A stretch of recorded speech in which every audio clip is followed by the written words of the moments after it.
అన్నా నువ్వెప్పుడైనా first ball 6 కొట్టావా? ఐపీఎల్ కోసం రాజస్థాన్ టీం చేసిన ప్రాక్టీస్ క్యాంప్లో ఒక యంగ్స్టర్ అన్నా కూడా ఒక కిడ్ తన కో ప్లేయర్ని అడిగిన క్వశ్చన్ ఇది. ఆ క్వశ్చన్ అడిగిన తర్వాత జరిగిన ఇమీడియట్ మ్యాచ్లో తనకు ఆడే అవకాశం వచ్చింది. తను ఫేస్ చేసిన ఫస్ట్ బాల్ని దట్టు ఒక ఇంటర్నేషనల్ బౌలర్ శార్దుల్ ఠాకూర్ విసిరిన బంతేది. తను ఫేస్ చేసిన ఫస్ట్ బాల్ని ఆ పిల్లోడు 6 కొట్టాడు. Yes, the man, the myth, maybe a future legend Vaibhav Suryavanshi. ఇప్పుడు ఎటు చూసినా కూడా వైభవ్ సూర్యవంశీ కోసమే. ఎందుకంటే నిన్న తను ఆడిన ఇన్నింగ్స్ ఏదైతే ఉందో నా భూతో నా భవిష్యత్తు. అసలు ఒక 14 ఇయర్స్ కిడ్, అంటే 14 years 32 days to be precise, 32 days 35 days, ఆ పిల్లోడు ఇంటర్నేషనల్ బౌలర్స్ని ఫేస్ చేస్తూ సెంచరీ చేయటం, అది కూడా 35 బంతుల్లో. ఎవరైనా కలగన్నారా? ఎవరైనా ఊహించారా? అసలు ఊహలకు కూడా అందంది. త్రివిక్రమ్ గారు డైలాగ్ ఒకటి ఉంటుంది, అద్భుతం జరిగే ముందు ఎవరు గుర్తించరు, జరిగిన తర్వాత గుర్తించాల్సిన అవసరం లేదని చెప్పి. అలాంటి అద్భుతం నిన్నది. బట్ ఇలాంటి అద్భుతాన్ని ప్రిడిక్ట్ చేస్తా ఇంతకుముందు మన హిందీలో అంటే బాలీవుడ్ మూవీస్లో ఒక మూవీ వచ్చింది, చాలా ఇంట్రెస్టింగ్ ఉంటుంది. రెండింటికి, ఆ మూవీకి సూర్యవంశీకి చాలా దగ్గర సంబంధం ఉంటుంది. చెప్తా మీకు డీటెయిల్గా, ఇంట్రెస్టింగ్ స్టోరీ అది. దాంతోపాటు సూర్యవంశీ జర్నీ ఎలా స్టార్ట్ అయింది, ఏంటి, ఇక్కడ వరకు ఎలా రీచ్ అయ్యాడు, ఇందులో కోచ్ రాహుల్ ద్రావిడ్ పాత్ర ఎంత ఉంది, అగైన్ ఆ మూవీతో కనెక్షన్ ఉందన్నమాట. అలాగే ఒక వివాదం కూడా తన చుట్టూ ఉంది. అదేంటంటే తన వయసుకి సంబంధించిన వివాదం. ఐపీఎల్ ఆక్షన్ దగ్గర నుంచి ఇప్పుడు వరకు, అంటే అంతకు ముందు కూడా వివాదం ఉంది. సో దానికి ఒక ఫుల్ స్టాప్ కూడా పడింది. సో దాని గురించి కూడా ఈ వీడియోలో మనం డీటెయిల్గా డిస్కస్ చేద్దాం. Let's start. హాయ్ ఫ్రెండ్స్, నా పేరు Anand. Welcome to my YouTube channel Anand views. 2007లో చైన్ కులీకి మెయిన్ కులీ అని ఒక హిందీ మూవీ వచ్చింది. సో ఇది sort of kind of a mantra అనమాట. మూవీ టైటిల్ కన్ఫ్యూజ్ అవుతుంది, జస్ట్ ఒక మంత్ర లాంటిది అనమాట. అందులో ఏంటంటే ఒక అనాథ పిల్లడికి ఒక బ్యాట్ దొరికింది. ఆ బ్యాట్ ఏంటంటే కపిల్ దేవ్ వరల్డ్ కప్లో ఆడిన బ్యాటు అన్నట్టు అనమాట చూపిస్తారు. ఆ బ్యాట్తో తను ఈ మంత్రం చదివి చైన్ కులీకి మెయిన్ కులీకి అని చదవగానే అదొక మ్యాజిక్ బ్యాట్లో మారిపోతుంది. అంటే అలా చూపిస్తారు అనమాట, మ్యాజిక్ బ్యాట్లో మారిద్ది అని చెప్పి. దాని తర్వాత ఆ బాల్ని ఏదైనా బాల్ ఇసరం తను కొడితే అది ఇంకా 6 రే. సో ఇలాగ అక్కడ ఉన్న అనాథ పిల్లలతో ఆడుతూ ఉన్నప్పుడు స్టోరీ చెప్తాను, దాని తర్వాత లింక్ మీకు అర్థమైపోద్ది ఆటోమేటిక్గా. ఆడుతూ ఉంటే ఒక బాల్ వెళ్ళి కారు అద్దం మిగిలిద్ది ట్రాఫిక్లో ఎక్కడో. కట్ చేస్తే ఆ కారులో ఉండేది ఇండియన్ టీం కోచ్. అప్పటికి ఇండియా పాకిస్తాన్తో సిరీస్ ఆడుతూ ఉంటుంది. ఆ సినిమాలో మ్యాచ్లు ఓడిపోతూ ఉంటారు మనోళ్ళు. ఆ కోచ్ ఎవడరా ఎంత దూరం కుట్టిందని చెప్పి వస్తాడు గ్రౌండ్లోకి. వచ్చిన తర్వాత అక్కడ ఉన్న పిల్లలందరూ ఇంకో ఈడే అని చెప్పి, అంటే పిల్లలు villain kind of sort of అంటే నెగిటివ్ కైండ్ ఏంటంటే ఒక కుర్రాన్ని చూపిస్తారులేండి. ఈడే కొట్టిందంటే కోచ్ బాల్ ఇసురుతూ ఉంటాడు. ఆ కుర్రాడు ఇంకా కొడతానే ఉంటాడు. కోచ్కి మైండ్ పోతుంది, ఇందిరా ఇది పిల్లోళ్ళు ఎంత టాలెంట్ ఉంది అని చెప్పి. సో ఆ పిల్లోడిని తీసుకుని స్టేడియంకి వీళ్ళు ఎక్కడైతే ఉన్నారో అక్కడికి వెళ్తారు. వెళ్ళి సెలెక్టర్స్ని, ఇండియన్ టీం కెప్టెన్ని, ఆ టైంలో ఇండియన్ టీంలో సూపర్ బౌలింగ్ చేసే ఒక బౌలర్ని అందరినీ రమ్మంటాడు. లైట్స్ గ్రౌండ్లో ఫ్లడ్ లైట్స్ అన్ని ఆన్ చేస్తారు. ప్రాక్టీస్ సెషన్ లాంటిది ఉడికి పెడతారు. ఏంటి ఈ పిల్లోడిని తీసుకొచ్చామని చెప్పి అందరూ క్వశ్చన్ చేస్తూ ఉంటారు. ఇండియన్ క్రికెట్ కెప్టెన్ కూడా ఏంటి సార్ అంటే, నిన్ను కూడా నేనే తీసుకొచ్చానుగా అని చెప్తాడు అనమాట. అయితే ఆ పిల్లోడికి ఆ ఫాస్ట్ బౌలర్ బాల్స్ ఇస్తుంటే ఫస్ట్ బాల్ 6, తర్వాత 6, ఇంక 6లో వెళ్తూ ఉంటాయి. అప్పుడు వీళ్ళు ఇంట్రెస్టింగ్ అని చెప్పి చూస్తూ ఉంటారు. చూడగానే ఇతను మన ట్రంప్ కార్డు, రేపటి నుంచి తిని ఆడతాడు మ్యాచ్లు అని చెప్పంగానే అందరూ ఫ్యూజులు ఎగిరిపోతాయి. మనోడు గ్రౌండ్లోకి వస్తాడు, సెంచరీ ఫస్ట్ కొంచెం తడబడతాడు. పాకిస్తాన్ ప్లేయర్స్ అందరినీ చూసి అందరూ ఆశ్చర్యపోతారు, ఏంటి ఇంత పిల్లోడిని తీసుకొచ్చారు, ఇదేం దారుణం అది అని చెప్పి. 13 సంవత్సరాలు ఆ పిల్లోడికి. కట్ చేస్తే రికార్డుల మీద రికార్డులు కొట్టుకుంటూ వెళ్ళిపోతాడు. అయితే లాస్ట్లో తన బ్యాట్ పోతుంది. పోయినప్పుడు ఏమవుతుందంటే హీరో, అంటే ఆ ఇండియన్ టీం కెప్టెన్ అక్కడ హీరోగా చూపిస్తారనమాట. సో తనకు బ్యాట్ తీసుకొచ్చి ఇంకో నీ బ్యాట్ దొరికిందని చెప్పిస్తాడు.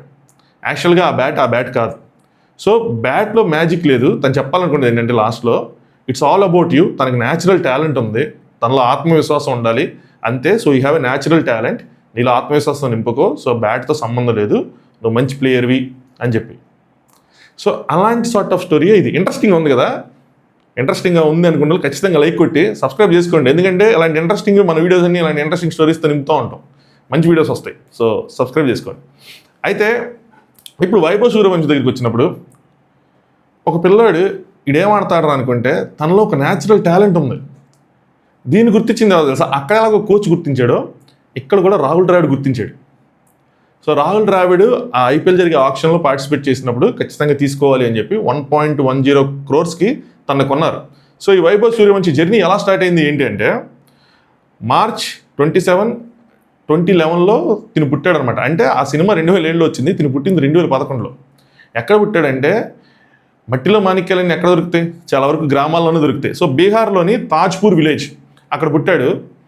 4 సంవత్సరాల వయసులోనే క్రికెట్లో తను చూపిస్తున్న ప్రతిభను చూసి వాళ్ళ నాన్న ఇక్కడ కాదు ఇలా ఉండిపోకూడదని చెప్పి తను ఎంకరేజ్ చేశాడు. అగైన్ ఇక్కడ ఒక పాయింట్ పేరెంట్స్కి, పిల్లల్లో ఉండే ఒక న్యాచురల్ టాలెంట్ని గుర్తించాల్సిన బాధ్యత పేరెంట్స్ది, టీచర్స్ది. మీరు గుర్తించి వాళ్ళని ఎటు తీసుకెళ్తే వాళ్ళ డైరెక్షన్లో, అంటే కరెక్ట్ డైరెక్షన్లో మీరు తీసుకెళ్తే వాళ్ళు చాలా పైకి వెళ్తారు. లేదు వాళ్ళ న్యాచురల్ టాలెంట్ని కాకుండా మీ ఆశల్ని, మీ కోరికలు వాళ్ళ మీద రుద్దితే చెప్పలేం, అది ఎటైనా వెళ్ళచ్చు. పిల్లలు కదా, వాళ్ళకి తెలియదు ఏంటి, ఏది కరెక్ట్, ఏది రాంగ్, అసలు వాళ్ళకి తెలియదు. వాళ్ళకి న్యాచురల్గా వాళ్ళకి అనిపించింది చేసుకుంటూ వెళ్ళిపోతారు. ఒక పిల్లడు చూడండి, డ్రాయింగ్ సూపర్ రాస్తాడు, వాళ్ళ ఇంట్లో కూడా చెప్పుకుంటారు మా వాడు డ్రాయింగ్ సూపర్ రాస్తాడని. కానీ వాడు డ్రాయింగ్ ఆ స్కూల్కి సంబంధించిన స్టడీస్కి లేదంటే ఆ బొమ్మలు వేయడానికే యూజ్ అవుతుంది. అంతేగాని వాడిని ఏదైనా పెయింటర్ని చేద్దాం, వాడికి ఏదైనా కోచింగ్ ఇద్దాం, వాడిని తీసుకెళ్దాం అని అనుకోరు. కొంతమందికి ఆర్థిక స్తోమత సరిపోదు, కొంతమందికి పేరెంట్స్కి టైం ఉండదు, కొంతమంది పట్టించుకోరు. కానీ మీరు పట్టించుకొని మీ ఇప్పుడు వీళ్ళకి కూడా పెద్ద ఆర్థిక స్తోమత ఏం లేదు, కానీ మీలో పట్టుదల ఉంటే కనుక మీ పిల్లలకి మీరు బంగారు భవిష్యత్తు ఇవ్వగలరు. వాళ్ళు దేశంలో ఉన్న ప్రజలను ప్రౌడ్గా ఫీల్ చేయగలరు. సో అది మీరు దృష్టి పెట్టాల్సింది. పేరెంటింగ్ చాలా ఇంపార్టెంట్. ఈ మధ్య ఇంకో వీడియో కూడా వచ్చింది, మన SRH ప్లేయరే, తనకి సంబంధించి వాళ్ళ ఫ్రెండ్ ఒక ఆయన వీడియో చేశాడు, రీల్ ఉంటే నేను ఖచ్చితంగా ఇన్స్టాగ్రామ్లో షేర్ చేస్తాను, దొరకంగానే. చాలా ఇంట్రెస్టింగ్ ఉంటుంది, పేరెంటింగ్కి సంబంధించింది. అయితే తన లెఫ్ట్ హ్యాండ్ బ్యాట్స్మెన్, 4 years నుంచే తన జర్నీ అనేది స్టార్ట్ అయింది. సో వాళ్ళ నాన్న చూసి తీసుకెళ్ళి తనకి ట్రైనింగ్ అన్ని ఇప్పించిన తర్వాత వినోద్ మాంకడ్ ట్రోఫీలో 5 మ్యాచ్లు ఆడితే 400 రన్నులు కొట్టిన తర్వాత తను బీహార్ రంజీ టీం దానికి సెలెక్ట్ అయ్యాడు. దాని తర్వాత అండర్-19s ఆడాడు, రంజీ ఆడాడు, అన్నీ ఆడాడు. సో అండర్-19లో ఆస్ట్రేలియా టీంకి అగైనెస్ట్గా యూత్ టెస్ట్ లెవెల్ జరుగుతూ ఉంటే అందులో 58 బాల్లోనే సెంచరీ కొట్టాడంట. సో ఆ విధంగా తినలో ఉన్న ఒక న్యాచురల్ టాలెంట్ అనేది బయటకు వచ్చింది.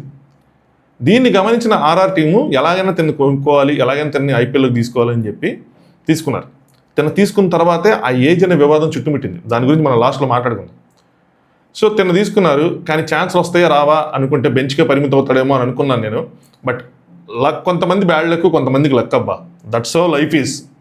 సో మనం వాళ్ళకి బ్యాడ్ జరిగిందని బాధపడాలా, లేదంటే వేరే వాళ్ళకి గుడ్ జరిగిందని ఆనందపడాలా అని తెలియదు. సో సంజు శాంసన్ ఎవరైతే వీళ్ళు కెప్టెన్ ఉన్నాడో ఆయనకి ఇంజరీ అయింది. సో ఆయన తప్పుకోవాల్సి వచ్చింది. ఆయన ప్లేస్లో సూర్యవంశీకి ఛాన్స్ వచ్చింది.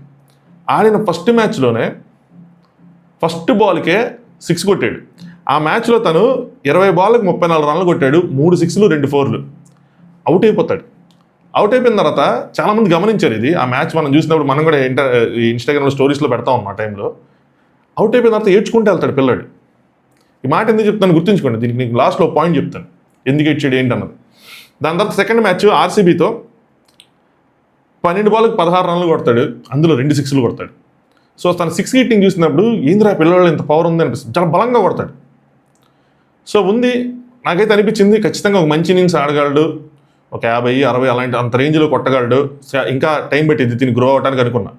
కట్ చేస్తే నిన్న జరిగిన మ్యాచ్లో, గుజరాత్ జరిగిన మ్యాచ్లో 35 బాల్కి 100 రన్స్ కొట్టాడు.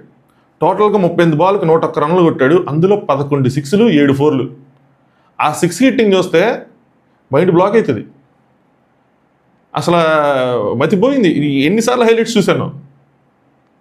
చాలా బలంగా కొట్టాడు. అంటే సచిన్ టెండూల్కర్, రోహిత్ శర్మ, సూర్యకుమార్ యాదవ్ చాలామంది ట్వీట్స్ తను పొగుడతారు. అలాంటి ఒక ఇంపాక్ట్ క్రియేట్ చేశాడు, మామూలు ఇంపాక్ట్ కాదు. సో ఈ క్రమంలో తను కొన్ని రికార్డ్స్ కూడా క్రియేట్ చేశాడు అనమాట. ఆ రికార్డ్స్ ఏంటంటే యంగెస్ట్ ప్లేయర్, అంటే 14 years 32 days youngest player to make 2020 century. దాంతోపాటు యంగెస్ట్ ప్లేయర్ ఇన్ ఐపీఎల్లో సెంచరీ చేసిన యంగెస్ట్ ప్లేయర్ అనమాట. అంటే దీనికి కొన్ని ఏజ్కి ఇప్పుడు యంగెస్ట్ ప్లేయర్ ఏది కొట్టినా సరే యంగెస్ట్ ప్లేయరే. ఇప్పుడు ఇంటర్నేషనల్ మ్యాచ్ అయినా ఒక రికార్డే, ఇంటర్నేషనల్ 2020 ఆడితే ఒక రికార్డు, వన్ డే ఆడితే ఒక రికార్డు, టెస్ట్ ఆడితే ఒక రికార్డు. సో అన్నిటికీ రికార్డు అనమాట. ఐపీఎల్లో fastest century by an Indian player, second fastest ఓవరాల్గా. ఫస్ట్ది క్రిస్ గేల్ 30 బాల్కి సెంచరీ కొట్టాడు తను, వే బ్యాక్ 10 years బ్యాక్ అనుకుంటా. సో ఇప్పుడు తిను 35 బాల్కి సెంచరీ కొట్టాడు. సో సెకండ్ ఓవరాల్గా చూసుకుంటే, but fastest by an Indian. నాకు ఎందుకో ఈ స్పీడ్ చూస్తూ ఉంటే ఆ 30 బాల్ కూడా ఎండ్ అయిపోద్దేమో అనిపిస్తుంది. ఒకవేళ చిన్నస్వామి స్టేడియం బెంగళూరు వెళ్ళి కనుక అలాంటి చోట మ్యాచ్ జరిగితే 11 6లు కాదు 15 16 6లు కొడతాడేమో అని. సో ఐపీఎల్లో జాయింట్గా అంటే 11 సిక్స్లు కొట్టింది రికార్డు, ఇంతకుముందు మురళీ విజయ్ కొట్టాడు. సో జాయింట్గా రికార్డుని ఇప్పుడు తిని కూడా హోల్డ్ చేస్తున్నాడు, maximum 11 sixes. Next youngest player of the match trophy గెలుచుకున్న యంగెస్ట్ ప్లేయర్, ఎన్ని రికార్డులు చూడండి. దీంతోపాటు తిన ఆడటం వల్ల రాజస్థాన్ టీంకి కూడా ఒక రికార్డు వచ్చింది. అదేంటంటే 200 పైన ఉన్న స్కోర్ని అతి తక్కువ బాల్స్కి చేసేసారు. 15.5 బాల్స్ అంటే 15 ఓవర్స్ 5 బాల్స్. ఇంతకుముందు 16 ఓవర్స్కి చేసేసారు ఆర్సీబీ వాళ్ళు. వాళ్ళ రికార్డుని వీళ్ళు బద్దలు కొట్టారనమాట. ఇక్కడ ఒక ఫన్ ఫ్యాక్ట్ చెప్తాను. ఈ సీజన్లో, ఈ పర్టికులర్ సీజన్లో ఐపీఎల్ 2025లో 4 సెంచరీలు అయినాయి.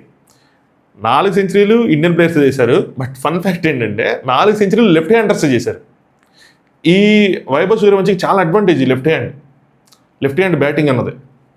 మనకేమో మన పక్కన ఉన్న యంగ్స్టర్స్ చాలామంది అసలు ఐపీఎల్లో రాణించడం, కానీ ఆల్రెడీ మనకి 2 టీంలు ఉన్నాయి. ఇప్పుడు 3వ టీం కూడా ఇండియా దాంట్లో వస్తుందేమో అని. ఫ్యూచర్లో ఇండియా నుంచి అట్ ద సేమ్ టైం అంటే ఒకే రోజు 2 మ్యాచ్లు జరుగుతాయి. రాసుకోండి మీరు. ఒకటి సీనియర్ టీము ఒక మ్యాచ్ జరుగుతూ ఉంటుంది, జూనియర్ టీం, బట్ ఇద్దరు ఇండియానే ఉంటుంది. ఇట్లా ఇండియా ఆస్ట్రేలియా ఒక మ్యాచ్, ఒక ఏ టీంతో అంటే ఆస్ట్రేలియా లాంటి ఏ టీంతో ఒక మ్యాచ్ ఒక సైడ్ జరుగుతూ ఉంటే, ఇండియా పాకిస్తాన్ లాంటి పాకిస్తాన్ లాంటి బీ టీంతో ఒక మ్యాచ్, పాకిస్తాన్ బంగ్లాదేశ్ అలాంటి టీములతో ఒక మ్యాచ్. అంటే అప్పటికి మనం పాకిస్తాన్తో క్రికెట్ ఆడితే ఫర్ సపోజ్ అలాంటి బీ టీంతో వాళ్ళ ఏ టీంతో మన బీ టీం అన్నట్టు అనమాట. సో అలా 2 మ్యాచ్లు ఒకేసారి జరగచ్చు. అలాంటి సిచ్యువేషన్ కూడా వస్తుంది. చూడండి, కావాలంటే రాసి పెట్టుకోండి. ఎట్ ద సేమ్ టైం ఒకే రోజు, లేదంటే ఉదయం ఒకటి సాయంత్రం ఒకటి అలాంటి జరుగుతూ ఉంటాయి.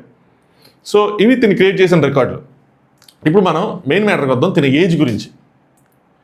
సో ఏజ్ గురించి ఏంటి వివాదం అంటే, తిన ఏం చేశాడంటే 2 ఇంటర్వ్యూల్లో కాంట్రడిక్టింగ్గా తన బర్త్ డేట్ చెప్తాడు. ఒకసారి మార్చ్ అని, ఒకసారి నవంబర్ అని. దానివల్ల అంటే ఎప్పుడైతే ఐపీఎల్కి, అప్పటి వరకు ఐపీఎల్కి అవనంతకాలం పెద్ద వివాదం కాదు ఇది. ఎప్పుడైతే ఐపీఎల్కి ఒక కాంట్రాక్ట్ సైన్ చేశాడో, అది కూడా 1 crore పైన పెట్టి రాజస్థాన్ రాయల్స్ లాంటి టీంకి, అది రాహుల్ ద్రావిడ్ లాంటి దృష్టిలో పడినప్పుడు ఆబ్వియస్గా తను ఇంతకుముందు చెప్పిన మాటలు కానీ, మీడియా ఫోకస్ కానీ, జనాల ఫోకస్ కానీ అన్నీ తన మీదకి వెళ్తాయి. తన కిడ్ అబ్బా.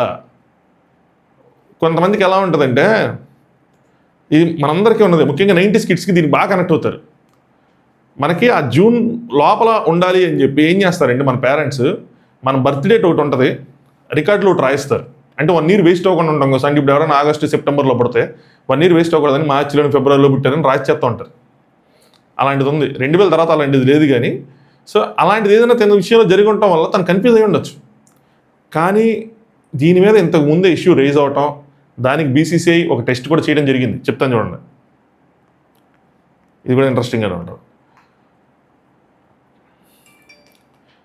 సో వైభవ్ ఫాదర్ ఎవరైతే ఉన్నారో సంజయ్ సూర్యవంశీ, తను ఆల్రెడీ బీసీసీఐకి ఇలాంటి అనుమానం వచ్చో, లేదంటే ఎవరైనా రేస్ చేస్తే, తను 8.5 years అంటే 8 సంవత్సరాల వయసు ఉన్నప్పుడు తన ఏజ్ని కన్ఫర్మ్ చేయడం కోసం, అంటే ఇల్లు పల్లెటూరులో పుట్టి పెరగటం వల్ల ఏంటంటే అక్కడ డాక్టర్స్ కానీ, లేదంటే హాస్పిటల్స్ కానీ అవన్నీ ఉండకుండా, లేదంటే ఇంట్లో డెలివరీ అవ్వటం, సో బర్త్ టైం అంటే ఆ బర్త్ సర్టిఫికేట్ లాంటివి ఉండకపోవటం, ఇలాంటి చాలా కాంప్లికేషన్స్ ఉంటాయి విలేజెస్ సైడ్.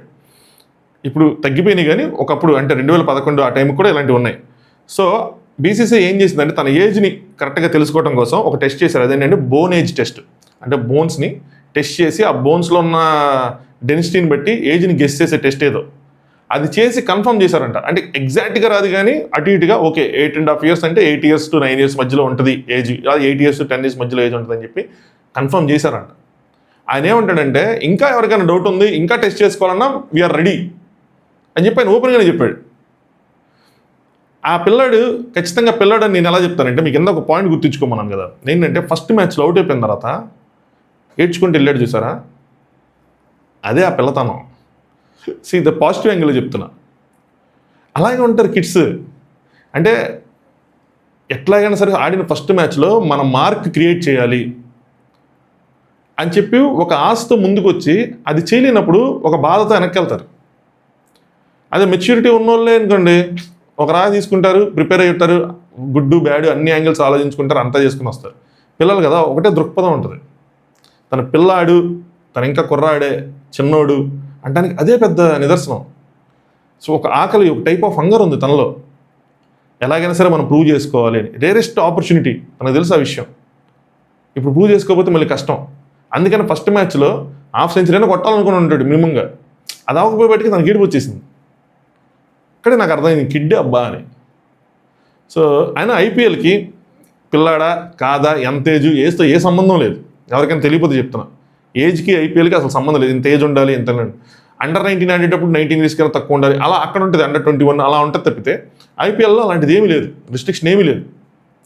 సో తన పిల్లాడా కాదా అన్న వివాదం ఎవరి దగ్గర ఉంటే పక్కన పెట్టేయచ్చు. అంటే ఆయన బాడీని బట్టి అది చూసి ఓకే 17 ఉంటే 16 ఉంటే అలా కాకుండా ఆ వివాదాన్ని పక్క తీసి పెట్టి న్యాచురల్గా తన ఇన్నింగ్స్ వస్తే ఎంత ముచ్చటేసింది. అసలు ఏ టీం వాళ్ళని సరే, ప్రతి టీం వాళ్ళని సరే అప్రిషియేట్. Standing ovation. రాహుల్ ద్రావిడ్కి ఒంట్లో బాగాలేక తనకేదో ఇంజరీ అయ్యి వీల్ చైర్లో తిరుగుతాడు, గ్రౌండ్ మొత్తం వీల్ చైర్లో తిరుగుతుంటాడు, ఊపిరి సినిమాలో నాగార్జున గారి లాగా. తను స్టాండింగ్ ఓవేషన్. ఎందుకంటే ఒక ఆనందం ఉంటుంది కదా, ఇప్పుడు మన వల్ల అంటే మన తాలూకు అదే మనం వెతికాం, మనం తీసాం బయటికి, ఒక ప్రౌడ్ ఫీలింగ్ ఉంటుంది కదా. చాలామందిని ద్రావిడ్ అండర్ 19 కోచ్ చేసి చాలామందిని ఇండియన్ టీంలోకి పుష్ చేశాడు, అంటే వాళ్ళ ప్రతిభను సానబెట్టి. సో అలాంటిది అంటే మనం తీసుకొచ్చాం, మన పిల్లవాడు ప్రూవ్ చేసుకున్నాడు అన్నప్పుడు అది ఇంకంతే, ఇంకేం కనిపించవు, నొప్పులు గిప్పులు అన్నీ మట్టిమాయం. So standing ovation, pure goose bumps. నన్నైతే మాత్రం లైవ్ చూసిన వాళ్ళు మాత్రం ఖచ్చితంగా ఫీల్ అవుతూ ఉంటుంటారు, ఏంట్రా ఇంత బాగుతున్నాడని. అది కాసేపు లైవా హైలైట్సా అన్నది కూడా అర్థం కాదు. అంటే రషీద్ ఖాన్ లాంటి ప్లేయర్ని 6 కొట్టి సెంచరీ చేయటం అంటే అది రషీద్ సరికి బాల్ గిట్లేదు, తిన్న బాగా వేసాడు, మామూలు విషయం కాదు కదా. ఎవరివన్ ప్రతి ఒక్కరు అప్రిషియేట్ చేశారు. అలాంటి ఇంపాక్ట్ క్రియేట్ చేశాడు తను. సో ఇందులో చాలా విషయాలు ఉన్నాయి. నేను ఆ ఏజ్కి నాకు తెలిసే బొంగరాలు గోళీలు బొంగరాలు ఆడుకుంటున్నాను. మేబీ మా నాన్న, నేను బొంగరాలు బాగా ఆడేవాడు తెలుసా, కానీ అది ఎందుకు పనికిరాని గేమ్ అది. ఒకవేళ మా నాన్న చూసి నేను ఇంటర్నేషనల్ ఏమైనా ఉండుంటే బొంగరాలు మా కల్లాడు బాగా ఆడుతున్నాడు అని చెప్పి, హంటర్ అని చెప్పి ఎట్లా తీసి ఎక్కడైనా సరే చేతి మీద చెప్పుదా. అవి వేరే రోడ్డు మీద విడిగా ఆడుకునే వాళ్ళం. ఇప్పుడు బయటకు వెళ్తే జుమ్మని కారిపోతుంది. అది ఎండాకాలంలోనే అట్లా తిరిగేసాం, అలా ఉంటుంది. ఆ ఏజ్లో ఏదో చేసేవాళ్ళం. ఇప్పటికీ పిల్లలు ఏదో ఒకటి చేస్తూ ఉన్నారు. తల్లిదండ్రులు సమ్మర్ క్యాంప్ అని ఏదో చేయించాలని చెప్పేది చేయించకుండా మీ పిల్లాడికి ఎందులో ఉంది మీరు అబ్జర్వ్ చేయాలి. అది దగ్గర కూర్చొని మీరు టైం స్పెండ్ చేసి అబ్జర్వ్, చెప్పడం ఈజీయే, తర్వాత తెలిసిద్ది అనుకుంటే అది వేరే విషయం. కానీ సో అబ్జర్వ్ చేసి ఆ వైపు కనుక మీరు దృష్టి పెడితే మీకు మీ ఫ్యామిలీకే కాదు, వాళ్ళ దేశానికే వన్నె తెస్తారు. They will make every one proud. మీరు అలాంటి ప్రౌడ్ సిచ్యువేషన్లో ఉంటారు. లేదు మా వాడి 10th 500 పైన రావాలి, ఇంటర్ 90% పైన రావాలి, మంచి ఐఐటి ర్యాంక్ రావాలి, లేంటి ఎన్ఐటీలోని సీట్ రావాలి, అది కాదంటే ఒక యూనివర్సిటీలో ఇంజనీరింగ్ చేయాలి, కట్ చేస్తూ 10 లక్షల ప్యాకేజ్తో జాబ్ చేయాలి, సాల్లే అనుకుంటే ఎవడేం చేయలేడు. వాళ్ళందరికీ నమస్కారం. అంటే వాళ్ళ ఇంట్రెస్ట్ అలా ఉంటే అటు పంపించడం తప్పులేదు. రుద్దేకండి అందరూ అలా లక్షల మంది అంటే వెళ్తున్నాడు, మనం అటు దోసేద్దాం అని కాకుండా ఇంకా చాలా ఆపర్చునిటీస్ ఉన్నాయి. మీరు సరిగ్గా చూస్తే కనుక కొంచెం రిస్క్ ఉంటుంది, తీసుకోవాలి కొన్నిసార్లు, తప్పదు. సో అది ఈరోజు వీడియో. మరిన్ని ఇంట్రెస్టింగ్ టాపిక్స్ ఏమైనా ఉంటే ఖచ్చితంగా ఒకసారి మళ్ళీ ఈరోజు కానీ లేదంటే రేపు కానీ కలుద్దాం. ఇప్పటివరకు వీడియోని లైక్ కొట్టకపోతే ఖచ్చితంగా లైక్ కొట్టండి. నన్ను ఇన్నింగ్స్ చూస్తున్న వాళ్ళకి మీకు ఏమనిపించింది అంత కింద కామెంట్ చేయండి. దాంతోపాటు సబ్స్క్రైబ్ చేసుకోండి, ఎంకరేజ్ చేయండి కంటెంట్ క్రియేటర్స్ని, అట్లీస్ట్ మంచి కంటెంట్ క్రియేటర్స్ని. Okay, thanks for watching Anand views.